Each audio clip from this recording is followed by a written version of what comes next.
माड़ी शय नहीं है, देख रहे हो, बड़ी लाजवाब चीज़ है। ठीक हो गया, ये देख रहे हो ना, जिमें है ना जनाब मेरी वाइट कलर दी, इन्हें इवें जिसम दे विच ना जाके तुहाडे अपना फंक्शन विखाना है, मादा तुरीद नूं गाढ़ा करना है, ठीक है, तो हड्डियां दे विच मिख नूं भरना है, फिलिंग करनी है बॉडी दी, बड़े ये मतलब फवायद ने, तो अच्छी चीज़ है। थोड़े बजट दे विच खरीद लोगे तो वो तुहानूं बेहतर रहेगा, जे नहीं तो फिर पैसे भी तुहाडे ज़्यादा लग जाने ने।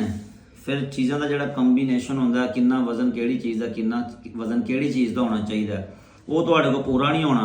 जो तुहाडे को पूरा नहीं होएगा तो फिर हज़ारां रुपये ला के भी वो फ़ायदा भी हासिल नहीं होएगा। लिहाजा वीर ते इतमाद करो, बड़े लोग इतमाद करके चीज़ां मंगवा रहे हैं, अलहमदुलिल्लाह मायूसी नहीं होएगी।